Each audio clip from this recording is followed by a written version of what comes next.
do it again. No, I could do it again. Call the Public Works and Planning Committee to order. I'll call on Mr. Brad Turner. Sure. Let's pray. Dear Lord, thank you for today, Lord, and thank you for the blessings that you've given us. Ask that with the beginning of the new year, Lord, as we move into a new month, that you be with us and guide us on the decisions that we're going to talk about tonight and the decisions that are going to affect our community. Lord, help us to make those decisions with a clear conscience and a clear mind to make the best decisions we can for our community and our constituents. Be with us tonight, Lord. I ask this in the name of your Son, Jesus. Amen. Amen. Amen. Okay. First up's landfill, solid waste. Right after the minutes. We approved minutes for the last meeting. So moved. Second. All in favor? Aye. Good evening, how are y'all? Good. Good. As you can tell, the landfill business has picked up just a little bit since last month, about $20,000. The weather's changed just a little bit. And then some of that too is we've got some prepays, so we don't bill anybody, so if they have to pay in advance. So sometimes if we get a large check that pays for a couple of months, it'll make that show up as a big increase when it's truly not. Then the next page is we did have an inspection. Frank came out and inspected us. Everything looked good. He also inspected 2 convenience centers, and they look well, it's good as well. So we're doing that. I want to commend you, Thank you. Mac, on getting all the corrections done and getting it all up to par, and I just want to commend you on that. Well, and I appreciate that. Instead, we've still got a ways to go. I mean, Sure. we're not 100%, but we're a lot better than we We're were. working hard on it. Right. Right. Well, thank you. Right. And then the next on your packet is from Ground Up Recycling. And I've got a couple of guys here with me. I'd like to invite them to come up and sit with me. Ground Up is talking about grinding up shingles. That's where the Ground Up comes from. And so what they're doing is trying to recycle shingles. We take in at the landfill about 1/3 of our business is shingles. So one, they can be recycled instead of buried, which is a good thing. And then 2, when they recycle them, that tonnage will count for us in Rutherford County as recycled tonnage. That will help us get our 25% goal much easier. And we should reach that goal with their tonnage. Right now, we're using the city of Murfreesboro's Maltz facility to help us get there. So with the Maltz facility for Rutherford County, and it's actually Murfreesboro, but it counts for Rutherford County's numbers, plus this shingle operation, we can be well on our way to match the 25% goal. We'll be quite a bit above that. Now, we still have a whole lot more to do. What Ground Up has done in Putnam County, Putnam County had larger issues than we did. Putnam County has banned shingles from their landfill. They don't take them at all. So they're required to go to Ground Up. And that's where I'd like to go here. What I'd like to do is we'll have to slowly work into it. I mean, we can't just flip the switch tomorrow. But we'll have to work that direction and then have all the shingle roofers take the shingles directly to them instead of the landfill. Let me ask you a question.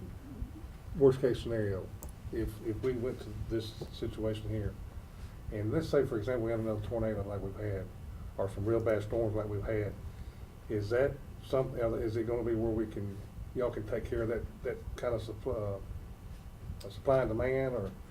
So here's what we did, and it'll help get back to that question, is we've written a bill and we've gotten with all the state reps, and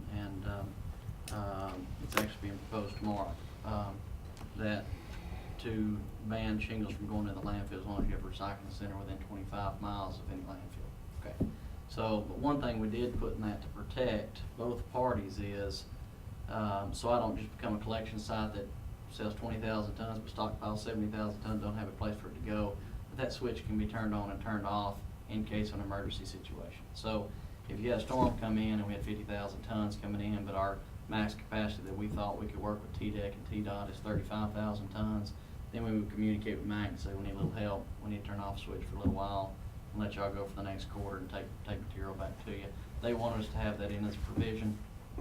Primarily, all shingles should go to a recycling facility, but in case of a storm situation, you work together as with the municipality to share some of those responsibilities if needed. Okay. So that way you're not stuck with stockpiling and you have no end user to buy the material, then you're actually just a solid waste collector. Right, so And the that's not everyday what we use as wanna far do. as roof tear offs and stuff, y'all could keep up with that pretty Right, good. right. I was thinking in case of a worst case scenario, Mhm. where there was a tornado or a bad storm, and then next thing you know, they're coming quick. Correct, Mhm. correct. That Our you've got a first lot of orders. mixed debris and something like Yeah. that too. Mhm. Yeah, so the primary material has to be, the majority has to be shingles. We're not gonna be allowing household trash, Mhm. things of that nature to come in, So- Wood, no wood. Yes, we'll have wood there, it's because we have a recycling, facility that is willing to leave a 30-yard container there that all pallets and plywood can go into, and then it goes to recycling. So, Going back to Commissioner Farley on the tornadoes, you know, Right. it's gonna be wood sure, attached and all, so. yeah. We're not gonna be a full C&D type situation, but, if it has to do with roof tear-offs, of course, there's typically 1 or 2 pieces of plywood involved with that, and 3 pallets involved with that house. And that can come over to us, and then we put it through a picking line, and then it goes into a sorted container. That will go to recycling. Your recycle, it's in Cookville, or are you going, where's your recycle? I live in Cookville. We happen to have a site in Cookville. We started off with Putnam County doing the same thing, and then our second location was gonna be Rutherford County. So our site, Where at? our site is at the Low Jack facility off of Broad. So, yeah. Y'all done been through the permitting process, Yes, sir. you see? Mhm. That's Uh-huh. Great. We're through everything, and I think that Mac just wanted to sit down and talk to you guys, make sure everybody's aware, and get Public Works on board, and, cities for it, the state's for it, TDEC's for it, TDOT's for it. In fact, TDOT just put a revision into their specs this year, that this is the first year they're gonna allow it in their highways, the end-use product, so. It's gonna save on the space. Save a Great. lot of money too for Right. the asphalt companies. Absolutely. Is that the only other use for it, is to go into asphalt? No, and we've been proposed by several companies to use it for other things, but our alliances are with the asphalt industry right now, and to save the bottom dollar for them, which in return saves our municipalities and our state from taxpayers spending money on asphalt. You can reprocess it and sell the granules back to shingle manufacturers and whatnot, but we're not in Tuscaloosa where the manufacturers are. We're not in Chicago, so we don't have really any shingle manufacturers that are close enough that it would be feasible to supply to. We do have some other companies that if we did happen to get a big storm in each one of our locations, that they are willing to come in and take product off our hands, take to other states, but we want to keep as much money local as we can, so. And they'll be going directly to him, or will they come out to us? No, they'll go directly to him. Great. That's, Uh, that alleviates a lot of traffic on Jefferson Yes, Pike. sir, it does. I'm okay with it. Yeah. And then you mentioned our landfill, we're looking at roughly 3 to 5 years of life expectancy at the Rutherford County landfill. With a third of our business being shingles, that number now moves to 4 to 8 years. So it helps expand the life of our landfill just a little bit more. So what we're wanting to do is propose or get permission basically to not accept the shingles at the landfill. Now, that is kind of an open-ended thing. If Commissioner Farley comes out there with a wheelbarrow load of shingles, do you take them or do you not? I hope you do. But you understand what I'm getting at, you know? Okay, about a homeowner. I'm a homeowner tear off. A you know, right now. homeowner, if he's got a pickup truck load, I'd rather him go to ground up. But they will accept it free of charge? No, No. it's $30 a ton. It's Yeah, same, we're they're the same matching rate y'all. we are. Mhm. Yeah. Mhm. That's one of the. I understand where you're going. That's one of the, you know, one of the things that the county residents they get. I And when we're- don't think we'll run into much of it. That's what I was I don't probably think say it'd be is much, how many but people are tearing up sometimes, I mean, it would be sparingly, you know. And most of what they're targeting is the commercial roofers. And kind of touching off what he's talking about, how much, let's say a person on a single family dwelling, a homeowner, you're gonna get the roof tore off and you have another one put on there. How much is that roofer gonna have to charge additional to make up for the cost that the study would go to you? How much is it gonna, the end result's gonna be the person owning the house is gonna pay for it. How much is it gonna cost per roof? They It's pay the for it same as now. what they pay for it now. They We're just pay match it. the landfill cost. Okay. If you've got a contractor doing it for you, he gets charged at the landfill. Now, if you bring it out here Okay. personally, You get up to Okay. 1 ton at no charge. Yeah. I misunderstood, okay. The difference is Okay, is- so there's not gonna be any additional, basically? Okay. And I know it's hard to police that, you know, Mhm. and you know, 'cause they're gonna try to save their money, they're gonna try to save it $30 or whatever it is a Right. ton is gonna charge, but. I'm not gonna promise anything, but in Putnam County, just 'cause I don't wanna overpromise and underdeliver, we've got a guy that does, a little old man who does chimney repairs on Saturdays, and he brings us a little trailer load. He ain't charging nothing, he come out there and dump on our facility, we need that material. But realistically, we haven't had one in 3 months come to us and say, I've jumped on my roof and tore it off and I have it there. However, Murfreesboro's a larger city, so if we have 20 in a year come out, we've got coupons, we've got other things to help them out with it, plus they're recycling. If you recycle at your house and recycle with a private entity, you're not always paying for a recycling fee anyway, so, but, Would it be safe to say, Mac, I don't know how y'all would work it, if we could have something similar to what you said about a coupon, if we had somebody, and it'd be very rare, I'm sure, if we had some, you know, something in place, that you would accept that from a homeowner for free? Is there any way you could work with us on that? yeah. We're I about mean, as easy as it gets. Absolutely. So- Don't have to worry about me, but I know Yeah. some Right. that, you know. If there's you know, they somebody reckon- comes in there and specifically says, this is for my house, but if they're pulling a Kellogg's roof and trailer, I'm gonna have a problem. Oh, well, I don't. But if they Yes, pull up with their sir, Ford right. truck and they want me to help them go Right. pick it There clean you and all that go. stuff with them, Right. I don't care to help them. And I haven't thought about it until you mentioned it, but we've got the space. What we could do at the landfill is put an open top over there near our trash containers, to where if you came out there with a wheelbarrow, we can put those in that open top, shingles only. And then, you know, we're normally dumping next door. Right. But we could grab that load, take it over, dump it, and then go on and get a load of trash somewhere else. So we could kinda use that as a backhaul. And then, I'd be okay with that. Mhm. I'd be, I'm fine. That's Mac, good. you mentioned that you'd wanna do, a phase-in. What would that look like? How would that work? what we'd need to do is get the information from them, the pamphlets and all the information, location, the do's and the don'ts and all that, start handing that out to our roofers and start suggesting for them to go over there.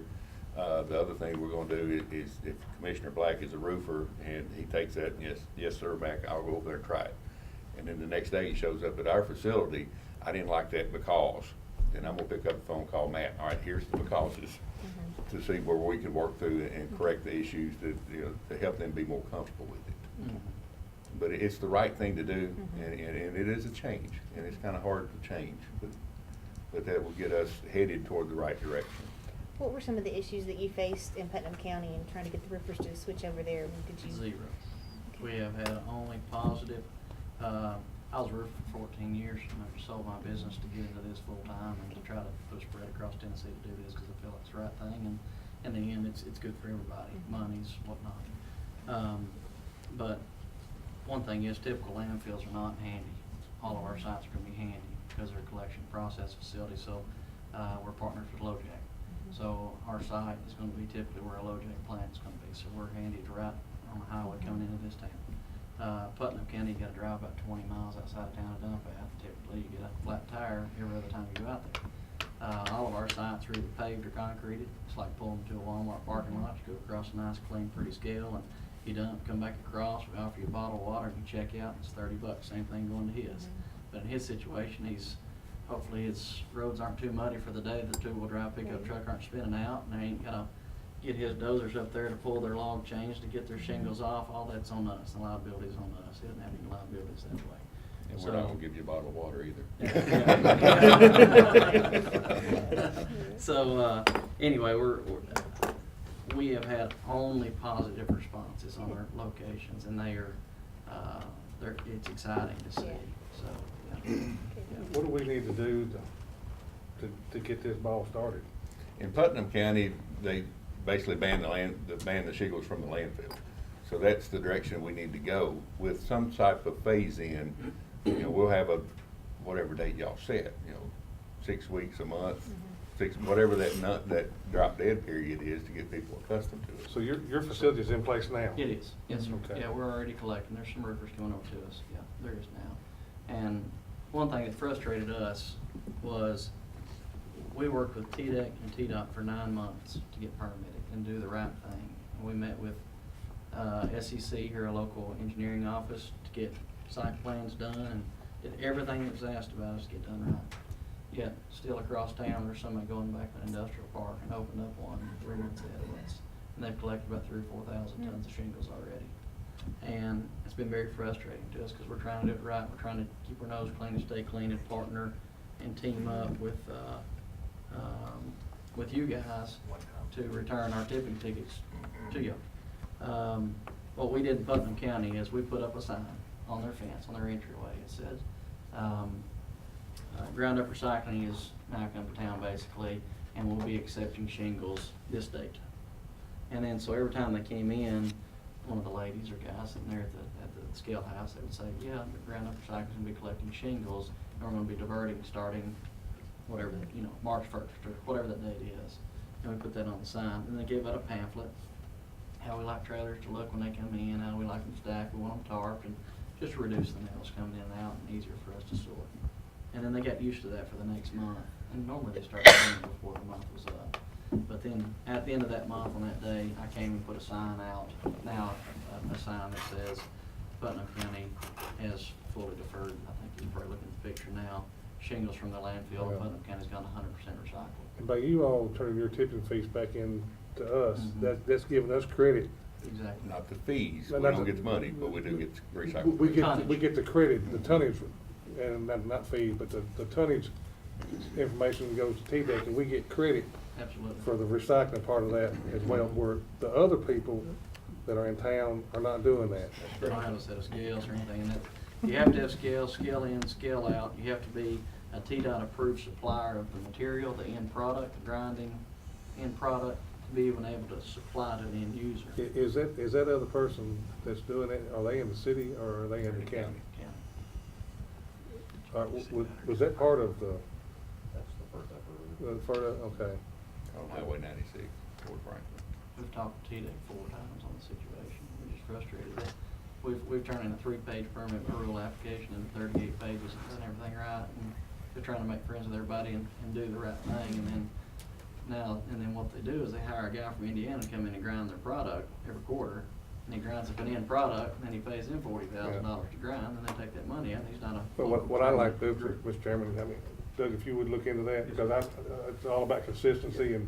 But there was a site plan we saw, it's been several months, and maybe this may be what I'm thinking about now that I'm thinking about it. But, I mean, we sent comments out, we never heard anything back, and we just assumed the project went away, so apparently. And the reason I bring that up is because I want them turning in their information, that way we're gonna get credit for it through TDEC as well. And plus, if we're treating one business one way, we need to treat another business the same way. Not saying that we're not doing that, But we'll look into it. We have to do what's called a retract report. It's due the end of March. And we turn in all of our recycle, our trash numbers and everything else. And then we also try to capture as much from the industry as we can. Right. And that helps us get our 25%. So, we send out the information to a lot of businesses. Some of them respond, some of them don't. right.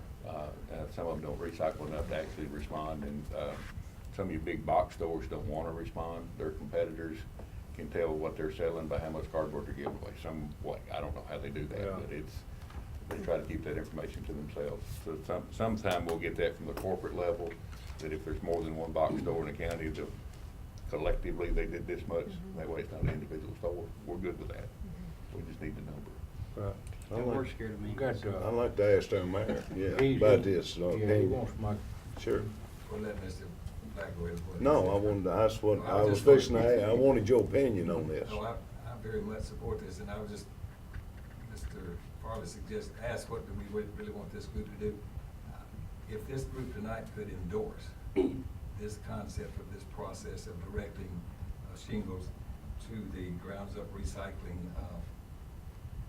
business, you might say, and let MAC bring back next meeting a complete plan, which would include dates and times and how they're gonna communicate all of this and actually fully execute it. I think that's a good idea. Concept with a plan to be brought back to you next time that allows them to start this process and bring you a timeframe of how they will take care of Plan of this. action. Because I'm sure you want to do Plan this. of action. Yeah, you wanna do this before you get into your peak roofing season, but we need to Right. have some roofing going on so you can, you know, get Yeah. the, Make you it- know. I knew it's- that the state rep, Mike Sparks, and he wanted to do a press release, and that coming up in, I think, April, and I said, well, to do that, to have our big grinder come in, and it's, which we have air quality permits and all that, so before I say that, but he wanted to, just show that Rutherford County would be the second county in the state of Tennessee to go full, Mhm. recycling with shingles, so he wanted to do a press release and have them out, so I said, well, to have a press release, we have to have materials to be Right. able to process this product, so for the next month or so, we need to be getting materials put out there, so. Mike, tidbits. Mike's he's a good representative. Yeah. And Representative White also, I'm sure you're familiar. Was she involved in Yes. the discussions? Yes, sir. Right. Mr. Chairman, I make a motion to bid what the mayor just said, the plan of action, and give them MAC authorization to go ahead and start planning this. Second. I'd like to make an amendment just on the homeowners. I'd like to put that in there. I know we said sparingly. I'll accept if you want to do it that way. That's, and I'm fine with it. You got that, Vic? Okay, we got a motion and a second on this. Anybody got any questions on it? All in favor? Okay, thank you very much for that. Thank you. Thank you. You're welcome to stay for the rest of it if you like. Continue the dedication, everybody get back to it. That's the, Then we'll move into the convenience side of it, and it's still, we're talking about recycling. yeah, that's home. We deal with quite a bit of trash Be safe. through the county, you know, just what we do, and of course, the city of Murfreesboro does their trash as well, and then we've got a lot of private haulers out there. A couple of Sundays ago, I had a center attendant that wasn't feeling good, I got a call while I was in church, and of course, I wasn't listening to what the preacher said, I was texting, but, so I went and worked at the convenience center myself the rest of the day, where he could go home. And it's literally the slowest center in the county. 90% of the people that came in Sunday afternoon did not recycle anything. You could tell by looking at the trash bags, it was, you know, milk jugs and 2-liter bottles, and you could hear the glass when it hit in the, so we've got to do a lot more education, and we've got to push a lot harder for the recycle. And it's going to be changing the culture, and it's something that's not going to be easy to do, but we really don't have a choice. Colonel Davis and I have been working on a few things, and for the past 4 years, the Rutherford County Solid Waste Department has averaged a 9% tonnage increase each year. We started out about 33,000 tons to 35 to 38. Last year was 41. Little Point landfill should be closed and finished in 2028. So if you do that 9% increase for the next 15 years, 2028, if we don't change anything that we're doing, we will dump 152,600 tons at Middle Point. And we just can't do that. We've got to change. Now, in the last 2 years, because we've changed the way we recycle, so it's increased quite a bit, the last 2 years, average for recycling has been 9%. Last year was 5,500 tons. So if you do that same math, you're a little over 20,000 tons in recycle, which is not near enough. We met with the City of Murfreesboro School Board member last week, explained the situation on trying to get the schools to do a better job with their single stream program and how it works and why it works, and they're on board with that. We still have yet to meet with the county school board, but they're aware of what we're trying to do. It's just a culture change, and we've got to do that. At some point, we've got to get the recycling as best as we can, because once we start hauling trash the Lord knows where, we need to only be hauling trash. You know, so I don't have anything to ask you to do on that tonight. I just want you to help I want you to understand it and help us get the word out. I met with the Recycle Rutherford group last night.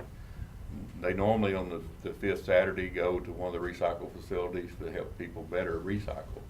And what they decided to do is to help us. So they'll start going to some of the convenience centers, not necessarily on the 5th Saturday, to target the residents, to remind them what to recycle and how to recycle. Normally they've been going to the Haley Road site or the MTSU site. Well, those people are already in the habit of recycling. So we're going to ask them to help us target the ones that are not in that habit. And it can change. If you remember, 2 years ago, we put in all the recycled commodities at, what we paid, Joe? It was Christiana Fossil and Yeah. Craner Road. And when we put those in, those people weren't used to recycling because they didn't have that advantage. They actually recycle now. And it's doing much, much better than it was, and hopefully it continues to get better. But, you know, we have to make it available, and it is, but we've got to push to educate. If we were to pay trash disposal today, which we don't, but our price is, if we haul something over there that's not covered under the host agreement, it's $30 a ton. So if we had paid disposal for last year, it would have been somewhere around $1.3 million. If you take that same number at that same price, which I'm sure it's not gonna be $30 a ton 15 years from now, but if it were, we'd pay $4.5 million in disposal. So if we're not recycling by the time the landfill closes, we're trucking it further. Plus, we're paying a whole lot more. We could be as much as $9 million in disposal. And you equate that in the property tax rate, that's what, about a nickel to 8 cents? Right now, we don't get any property tax dollars. I'm talking about, no, I'm talking If about. you raise it. If we had passed it along. If we had, if it was passed on and we wouldn't, if we don't start doing something, and then we're gonna have to start paying for it later on, that's gonna cost us money in the long run. Right. That's kinda where I'm headed. Mhm. But right now, we're funded from some sales tax dollars, Middle Point host fee, the money that we collect at the landfill, the money we collect on recycle, you know, the sale of recycled materials. Last year was $363,000 in recycled materials that we sold. It actually cost us almost a little over $1,400 to get rid of a few recycled commodities because they charge you to take them. But it's the right thing to do. You know, so it's a big push in trying to get the recycle effort and change this culture. Because if we don't, we're in trouble. Well, I think we've had pretty good discussion on this recycling tonight, it's been important. So, you got anything else, Mike? I could wait, but I don't know, I guess I wanna ask this now. When the contract was originally drawn up with BFI, Waste Management or whatever, was it anything in that contract that, as long as it come from Rutherford County, could we actually mine what we got already and carry it over there? No. And We we had- can't, are you sure? The contract reads residential trash only. Well, it would be our trash show. It's, you know what I'm saying? I understand what you're saying, but it's Yeah, not technically residential. The contract actually, and Joey Smith is the solid waste director for the city, he hadn't seen it, and I hadn't seen it either, but it actually says that Rutherford County residents cannot go to the City of Murfreesboro Convenience Center, nor can City of Murfreesboro residents come to the Rutherford County Convenience Center. Now, that's not been enforced, because we do get a lot of city residents. And one way to help alleviate that is we've had the discussions, and nobody's gone any further with it, is for Rutherford County Solid Waste to take over the city's convenience center and haul that trash. As long as, because if we're hauling it, it can come from Rutherford County, and we're hauling it for them, so that kind of bypasses that rule that it's city and county people, and we're just hauling that trash. Now, that hasn't gone anywhere, so that may not go anywhere. But they, the last time I checked, they run about 89 to 90 loads a month out of their center. So it's a pretty busy center, and that center is extremely busy on Mondays and Thursdays. And Mondays, y'all are closed. Mondays and Thursdays, we're closed. Yeah, that's right, on Thursdays too. Got anything else? I think we've covered pretty well on recycling. Motion to approve his report. Second. Let me give you a little bit of information.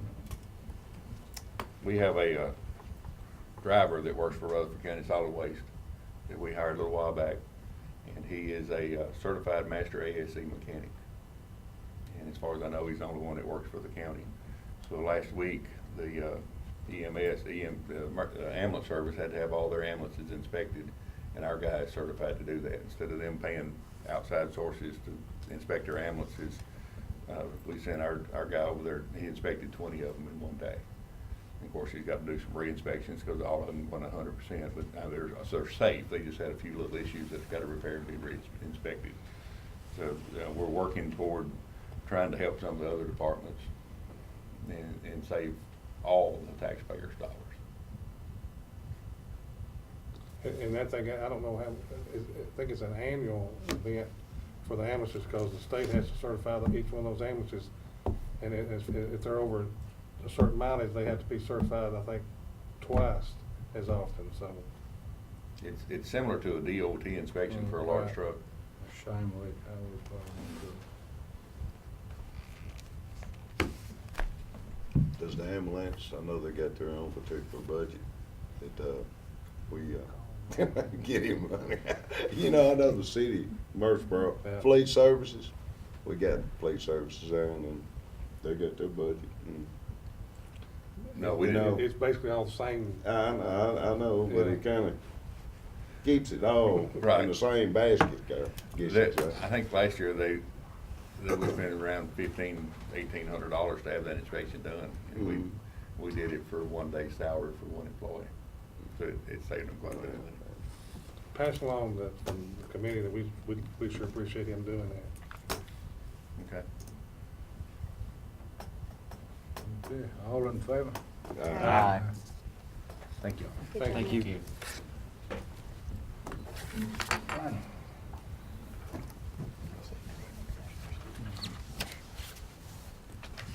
Good evening, Commissioners. How you doing, Dave? Y'all doing all right tonight? Mm. We have the updated available lot inventory for you. You'll see that the total available lots as of January of this year was 969. I will say that is up just a little bit from last month. Reason being is we had a couple of large plats that were recorded, about 25 and about 60 some lots that were actually added to the lot inventory. Plus that's taking out of course, the permits that were issued for some of these other existing subdivisions. So it did go up about 40 lots or so, but that, again, the big reason for that was just because of the recording of a couple plats. You'll see in the subdivision plats not recorded, that's also gone up about 100 lots. Again, it fluctuates a little bit if something. 110 to be exact. Right. I remember that Yeah, was last month. 666. That's right. Yeah, when I redid this, I thought you'd be happy about that. Yeah. So, there's no questions on that. We'll go ahead and move into our rezoning report. We'll have 2 rezoning applications for you to consider next week. The first is a piece of property along Crescent Road. It's actually located at the intersection of Crescent Road and Shelbyville Highway. The property is approximately a 10-acre tract. They're only looking to zone about half of it.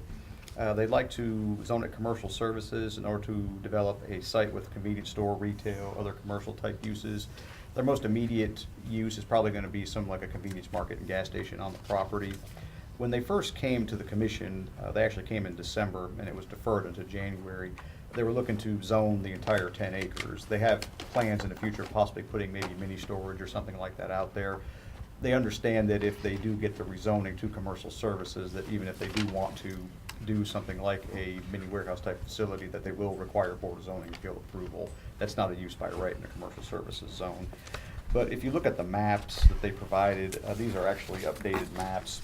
They have a concept plan in there, looks like this, concept plan for the area. You can see it's broken down into 2 tracks, 1 and 2, and you can see the acreage there on the right. The 4.4 acre parcel is actually, that's the part that they're not proposing to rezone at this time. They just want to look at the 5.28 acres that immediately faces the intersection. Where they're showing the proposed mini warehouses on there, they said actually that shouldn't even be there. That's going to be primarily their soils areas for the proposed retail uses that they want to do along the highway there. But it was deferred at the December meeting because the commission felt more comfortable maybe just zoning a portion of it. This is what they came back with. There still were some comments there about some traffic and drainage concerns, which I think that at site plan review, if this is approved, that we'll be able to handle at that time. But ultimately, the Planning Commission did recommend approval of this by unanimous vote. The second application is similar in that they're requesting the same type of zoning. It's a piece of property off of Pascasas Pike. It's actually adjacent to the Dollar General. that's recently constructed right past Canesville Pike, Lofton Road, up in that area. Commissioner Black, I think you were at the meeting, Yes, sir. and you had some concerns about this as well. But essentially, they're just wanting to do basically the same thing. They're looking to rezone the entire portion of the property to commercial services. There was some discussion at the meeting regarding the type of uses the applicant wanted to do on the property. At this time, they really don't have any concrete plans. They're thinking possibly maybe office, maybe a small retail, something like that. No concrete plans at this time. They're just looking to possibly increase the marketability of the site. They also had the potential to maybe ask for some mini warehouse type facilities in the future. Again, that would also require Board of Zoning Appeal approval, even if this was approved. I know Commissioner Black, you had some concerns about the traffic in the area and the possibility of turn lanes. One of the comments that we made at the meeting, and I included in here on the staff report, is really until we know exactly what the type of use is, we can't.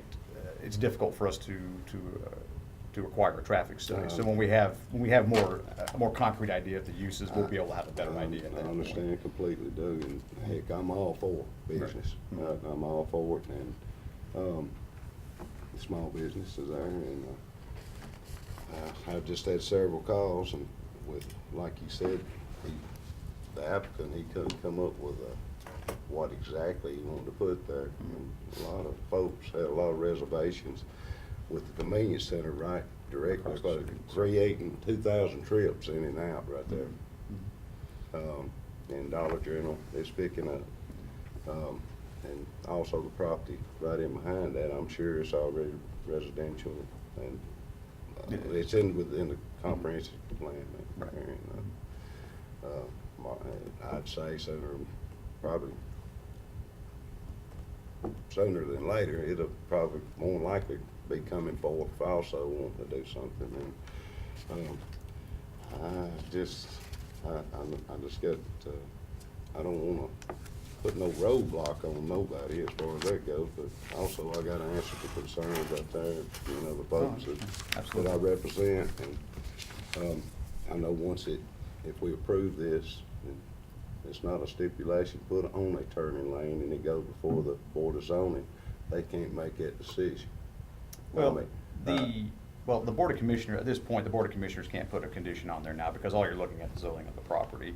Now, based on the use that comes before us, there is language in the zoning ordinance now that does allow staff to require that kind of a study, a traffic study, to show what kind of traffic improvements would be necessary. If it's a use that has to go in front of the Board of Zoning Appeals, the Board of Zoning Appeals does have the ability to put conditions onto They do? the Board of Zoning turning Appeals lane? does. They On can, the- if it's warranted, of course. Any conditions have to be reasonable and related to what they're asking for. But the Board of Zoning Appeals does have that ability to put conditions upon uses that go before them. Not so much the Board of Commissioners, but the Board of Zoning Appeals, the okay. BZA. But Right. It was the issue, I think about a couple of months ago on the turning lane, and I think the chairman, he said that they had no decision on that. It had to come from planning. And I don't want to, It's more of a case-by-case basis, I think. I'm not sure exactly which case you may have been talking about, but I think it's, the situation out on Bradable Pike. okay. And, it was a lot of discussion about a turning lane, and they said it was out of their hands, and it Well- should have been asked for at the planning commission, and, which I know it was voted, not Plus those, to look that at it. was under other regulations. We're under new regulations now based, then the one you're referring to was Right. approved under the older zoning resolution. So- We have more tools in our toolbox now than we used to. So you're saying the BZA before any business, if it, I know the applicant said he might put something low volume, but, just to quail some of the concerns out there. If it's a use that has to go to the BZA, then they have the ability to put conditions on it. Not all uses that will come for our consideration may require BZA approval, but like the mini warehouses as an example, that one does, under commercial services zoning. They would have to go back to the Board of Zoning Appeals. Something like another Dollar General or like a retail use or something like that would not require that. But- Recycling place. Well, it depends on what you're talking about. Recycling centers are classified differently in our zoning ordinance, depends what you're asking about. But if it's even if it doesn't require it to go to the Board of Zoning Appeals, there is language in the zoning ordinance now that says staff can require a traffic study to do a traffic analysis of that area. With that So- area right there, the commercial, it's clustered Right. right in there with businesses already. I mean, we got a plumbing business, or Central Heating and Air, and then the convenience center, Dollar General store.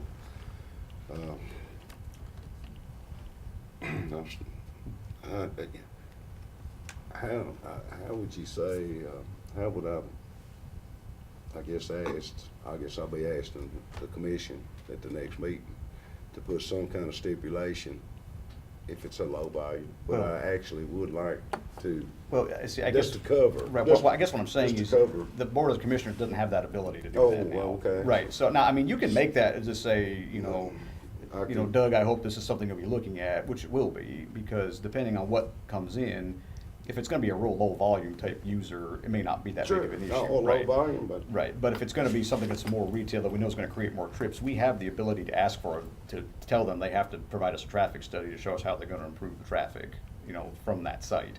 So we have the ability to ask for that on the, Planning at would planning do that. commission. Right, we have the ability at the planning Planning would commission to do if that. they, come back and they thought it was gonna be a congestion right there, If whatever they applied for. Yeah. they Right, yeah, applied and, yeah, the for. way our zoning ordinance is written now, there's actually, there's a whole section on traffic it- studies. But would it come back before the It- full commission? Probably not, That's no, what sir. I- Since that's- it's already That's what zoned, scares me. right. But it's gotta come back through them, they ain't gonna prove something it's not gonna be, where they can't get in and out of business without putting some kind of, a lane or something, if they do okay one, I wouldn't think.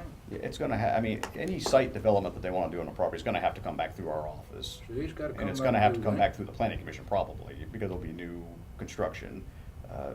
There are certain thresholds that you can meet for accessory structures if they're not over a certain square footage, those can be done administratively, but generally anything brand new, like Dollar General, for example, would have to come back through fast food. restaurant. Yeah, anything like that would have to come back through the planning commission.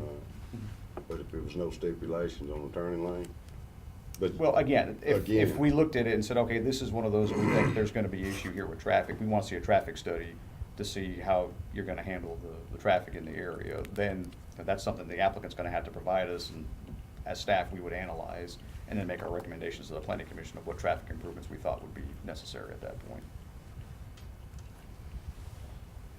Is there a turning lane out there on the Dollar General? I haven't been out there in a while. There's There's not, not. no. It's one down there, it's one down, I think it's Commissioner P. The one further Oh, down, oh, closer down to town, right there there is. to Janet Lane, they was. There was one on that one. And that we did that through the county commission. Yeah, I think that was under our old. Yes, sir, it was. Old restrictions or whatever. That's right, it was. They put one out there, turn lane, when they done that, don't help me with that. More than likely, if business like that, they're gonna ask for one, cause they're gonna want their people where they can get in and out. If you- Who would be asking for it though? I mean, if we go, If I was a business going out there, Jack, and I want people to get in and out, I'm gonna be asking for a turning lane? where they can get in and out. If they don't, it's gonna hurt my business. Well, I think in the guidelines, where Doug is the director or whoever can ask for a traffic study, and if that traffic study deems that there's a need for a turn lane, that's when they can be put in there then. And the BZA can actually do that at that time. If it was a use that had to be required, I mean, you'd actually get a couple of cracks at it. If it was a Yeah. use that had to go to the BZA, the BZA could look at it and say, okay, based on these uses or based on this use, we need to see a traffic study for this reason. I mean, we would probably do that on the front end anyway, as Right. staff, knowing a more concrete use. But even if they didn't, it would still have to come before the planning commission, and there'd be another shot at that point. Right. So what you're saying is there's stopgaps in place right now I just want something to cover. Right. I want, and I know the applicant said it'd be something probably more than likely low volume coming in, but I just, I just. Yeah, I understand, and I mean, just to hopefully ease your mind a little bit, even though you can't necessarily put anything on at the county commission level, like Mr. Farley said, there are stopgaps in there. We have tools available to us that we didn't have under the old ordinance. And if they apply, and if the applicant applied, it would have to go before the BZA, right? Depending on the use. Some uses would be allowed by right, but again, that doesn't, as far as the traffic study, we still have that ability if we feel it needs it. How is it primarily done right now? I thought the BZA heard all the rezoning on businesses. Not home-based. necessarily, They no, don't? it just depends. When you look at our zoning ordinance, it's broken down into use categories, and then you got the use categories on one side of the page, and you have all the zones going across the top. And basically, once you know the use category you're looking at, you can just look across and they'll tell you if it's allowed by right, if it's not allowed, or if it's allowed by special exception, which is what goes to the Board of Zoning Appeals.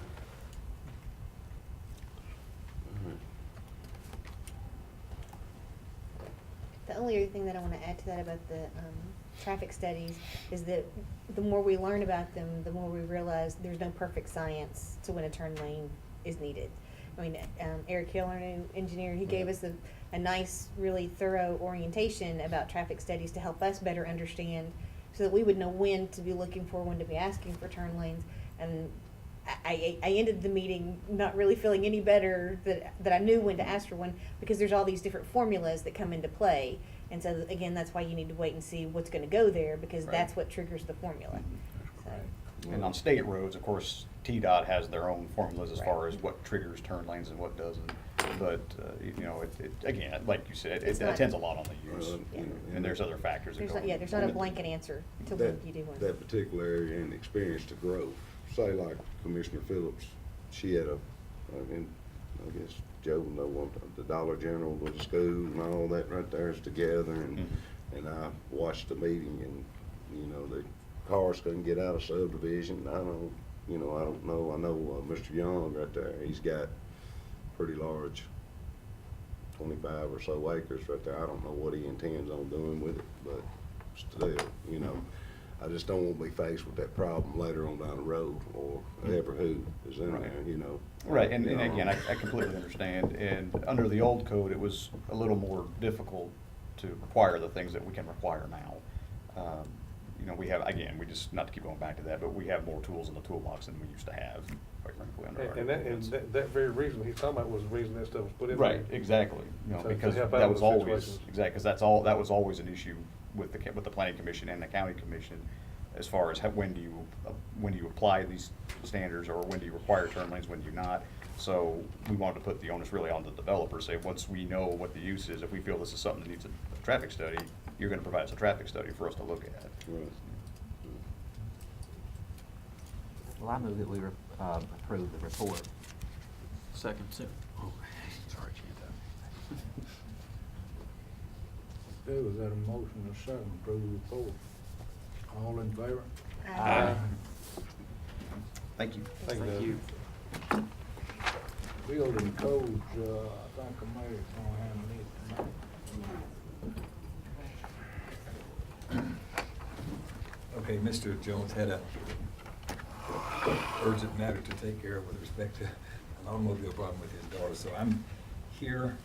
I think from time to time, he gives you, members of this committee, actually hard copies, but they're on your iPad there, and this is a routine report, so I won't be as efficient as he is. He's our best, one of our best.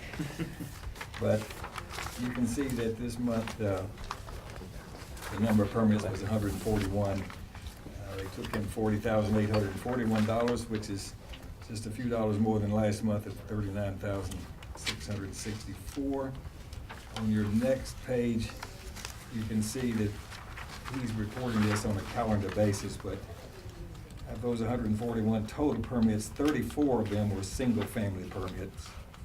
And last January, a year ago, we had 40. So, of course, we all know that January has not been a good month to do much outside work. So I don't think that necessarily reflects anything. So it's pretty stable in any event. The zoning enforcement report, there were 97 different zoning inspections made. In addition to that, there were 5 BZA conditional use permit follow-ups and 27 sign inspections. A total of 25 new cases were entered, and they closed 33 cases, so they're making progress there. As far as the development tax revenue, in the month of January, it was $156,000, which now has gotten us to a total of through 7 months of $2.268 million, which is about twice as much as it was last year through 7 months. But I don't think we should get overly excited there, because during the last 3 or 4 or 5 months of the previous fiscal year, we had some big months, which got us to a large total of $3.2 million last year. So we'll still be stretched to accomplish the 3.2, but the good news is it's still pretty solid. We've had a good first 7 months this year already, so I think that's encouraging that we are getting increases in our family units being built, and in particular, the apartments that have been in all of the jurisdictions, really. So, Mr. Chairman, I really have nothing else to report to you except what you have before you. I got any questions on the report? Motion to approve. Second approved. All in favor? Aye. Okay, on the highway department, they didn't have nothing to send forward this month. Only item they had was buying a truck out there, besides normal stuff, so there wasn't no report from the highway department. Has anybody got any other business?